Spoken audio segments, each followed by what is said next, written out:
Hip hop rap মানেই কি গালিগালাজ আর বেপরোয়া ভাষা? একদম না। এই ভাবনাটাকেই নতুন ভাবে ভাবতে শেখাচ্ছেন সৌদি আরবের এক তরুণী, যার নাম জারা। সঙ্গীত জগতে তিনি পরিচিত হুড জাবি নামে, কারণ তিনি সবসময় মাথায় হিজাব আর গায়ে হুডি পরে থাকেন। ২৭ বছরের এই তরুণী এখন র‍্যাপ দুনিয়ার এক ভিন্ন ধারার কণ্ঠস্বর, যিনি গানের মাধ্যমে তুলে ধরেছেন নিজের মূল্যবোধ, ধর্মবিশ্বাস আর সামাজিক বার্তা।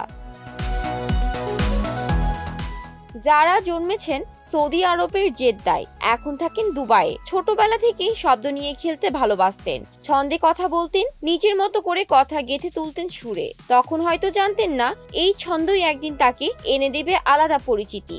আজ তিনি সৌদি আরবের প্রথম দিকে নারী র্যাপারদের মধ্যে একজন, কিন্তু তার গানগুলো আলাদা। সেখানে নেই কোনো অশ্লীলতা, নেই গালাগাল, আছে কেবল প্রতিবাদ, বার্তা আর আত্মমর্যাদার সুর। তিনি বলেন, গান আমার জন্য শুধু বিনোদন নয়, এটা আমার আত্মপ্রকাশের মাধ্যম। আমি চাই আমার কথায় কেউ চিন্তা করুক, প্রশ্ন করুক, ভেবে দেখুক নিজের অবস্থান।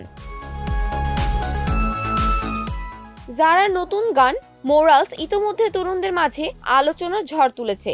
এই গানটি যুক্তরাজ্যের ড্রিল ঘরানার অনুপ্রেরণায় বানানো, তবে তিনি শুধু এক ধরনের সুরে আটকে থাকতে চান না। র‍্যাপ, হিপ হপ, সাইফার কিংবা অ্যাফ্রো সব ধারাতেই নিজেকে চেষ্টা করে দেখতে চান। তার স্বপ্ন, গান হোক গল্প বলার সবচেয়ে শক্তিশালী মাধ্যম। অন্য র্যাপারদের মতো যারা নিজেও সমালোচনার মুখে পড়েছেন। ধর্মীয় পোশাকে গান করায় অনেকেই তাকে উপহাস করেছে, রান্নাঘরে ফিরে যেতে বলেছে, কিন্তু সে কটূক্তি নিয়েই লিখে ফেলেছেন একটা গান, যাতে তিনি বলেন, হ্যাঁ আমি রান্নাঘরে যেতে পারি, কিন্তু আমি আরো অনেক কিছু করতে পারি। আমি শিল্পী, আমি স্বপ্ন দেখি, আমি গড়ি। ঠিক এই জায়গাতেই জারার গানের অন্যরকম এক শক্তি কাজ করে, যেটা আত্মসম্মান আর আত্মবিশ্বাসের সুরে বাঁধা।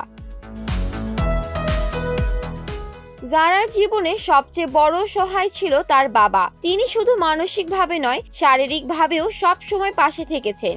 স্টুডিওতে, কনসার্টে, প্রতিটি ধাপে। জারা বলেন, অনেক জায়গায় শুধু পুরুষদের আধিপত্য থাকে, বাবা পাশে না থাকলে হয়তো আমি যেতামই না। আজ আমি যেখানে দাঁড়িয়ে তার পেছনে বাবার সাহস আর সমর্থন ছিল।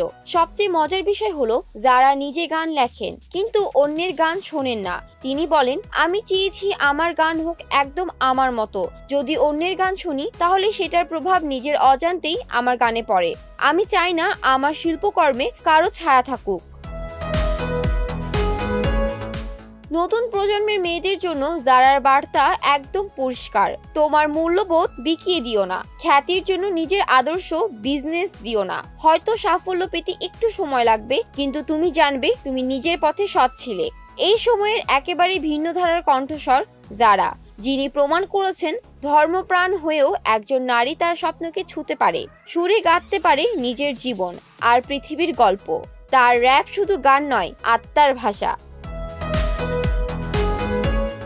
জান্নাতুল ফেরদৌস, শোবিজ 24, ঢাকা।